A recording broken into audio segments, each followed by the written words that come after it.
Namaste. Heart to Heart, Volume 1 by Pujya Shri Chariji Maharaj. We now continue with our narration with his next talk titled His is Mine, and then growing and becoming and anything else. So when I read this, I literally hit myself. I said, damn fool, what the hell are you doing? Meditation, sitting, cleaning, all this nonsense for myself. I mean, I still preach about it to others. But it is a discipline, you see, you have to undergo.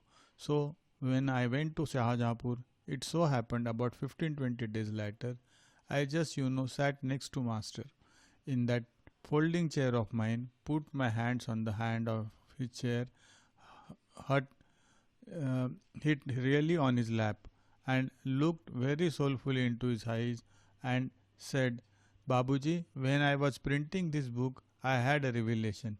He said, what? I said, you have written something which is fantastic. He said, what? So I repeated this to him. He said, what have I written? I said, yes, sometimes I also write good things. And he said, it is good few people understand it. And so many people have read Voice Real. Nobody has commented to me about this sentence. You see, your child has everything that you have, isn't it? It belongs to them. There is no question of not belonging to them by right of inheritance. So, how can my master, if he is my master, in the sense that unless I am a proud and pretending that he is my master, you see, if I have with my heart accepted my master, nothing that is his can ever be denied to me. I am his spiritual son. So, when on earth is the need to work for it, strive for it, groan for it, beat one's breast for it, not necessary. The fact is that knowingly or unknowingly, we say he is my master, but we are still separating him as a different entity than ourselves.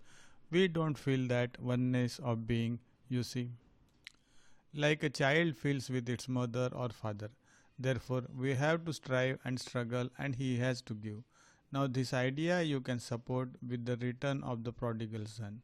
He was a prodigal son who left his father, went away for 20 odd years, isn't it? Made merry and comes back one day, and yet the fatted calf is killed for him. There was no question of sin and retribution. Could there be? You can correct a son, but you cannot punish a son or condemn your son. If he was a neighbor's son, yes, therefore the next, treat thy neighbor as love thy neighbor as thyself. Don't have this distance even from him. Who is the neighbor? Is it only the man on my left or my right? Is it everybody who is on this world of mine? So extend the family concept of everything living on earth. Why only human beings? The birds, the ants, the beasts. Then from your side, they are all yours. But do they recognize as theirs? Here comes the problem of humanity. For the Master, we are all His already. We have to make Him ours, love Him, become like Him, and then one day this rather climatic realization comes. I was always His, what He had was always mine. And I have been stupid these last 25 years, struggling like this for what was ever mine. Now, this sentence in Voice Real awoke in me this, and from that day, I am a liberated person in every sense. In the spiritual sense, in the mental sense, in the emotional sense, he cannot possibly withhold it from me, isn't it? So, once my master and I had a quarrel. We used to have occasionally quarrels, lovers' quarrel. And then I was thinking of leaving, in a very real way, the old guy. And he must have, of course, known about it. It was during Basant. 3 days he was in bed. He never made an appearance. So I kept away from him and never went near him. And he didn't also come out. Yet on the day of departure, before leaving, I thought I should see him. So I went, and he was lying, very despondent. And you could see grief written on his every line of his body. So I got up on his bed. I sat on the edge, put my arms around his chest, and said only one thing, Babuji, I won't leave you. Don't be afraid of it. Instantly, he put his arms around me and said, I know it. And then I told him, even if I want to leave you, I cannot. He said, how is that? I said, whatever I want to go, whenever I want to go, you are already there. Is there any place in the known universe in which you are not there? So how can I ever run away from you? You know, he was so pleased. He put on one of his toothless smiles and his eyes gleamed again. Color came back into his cheeks. Immediately he sat up. I want people to think like this. This is the reality. And he hugged me all over again, and then, our quarrel was over. He had made up, and I left with sunshine and laughter in my heart. And I'm sure I left him with sunshine and laughter in his heart too. But if you talk of this and everybody stops meditating and cleaning without the master being theirs, in this sense that he is mine, you don't get anything. So that's what I said. I think in Wales or Ireland or perhaps in Montreal, I don't know, that all this is a discipline to instill in us the idea. Inaudible question. In Ireland, Wales, there is no real benefit in sadhana as such. There is no real benefit in sadhana as such, because otherwise, once we start doing it, we shouldn't require the master, isn't it? So you see, I have been thinking a lot about this thing. Sometimes it works, sometimes I feel foolish. So it's okay. Question. I think it's like a sense of space which is more like Russian dolls. Answer yes. That's what I say. You know that there are all these inbuilt contradictions. One, that it is already yours. The second, that you have to get it, isn't it? The first, that you are what you are, because you are eternally that. The second, that I have to grow into it. They are all opposing tendencies, and in some intuitive way, we perceive this, and then we are torn apart, between the present and the future. These concepts give us this problem, that what I am doing in the present can have an effect on the future. But if the future is here now, what on earth is the past doing here? I cannot be here. There can be only the now, nothing else, isn't it? I mean, this is the Indian philosophical call, living in the eternal present. There is no such thing as the past and future, and really, you are only in the present. All that the past can bring us is memories and the future expectations, and they spoil our life for us.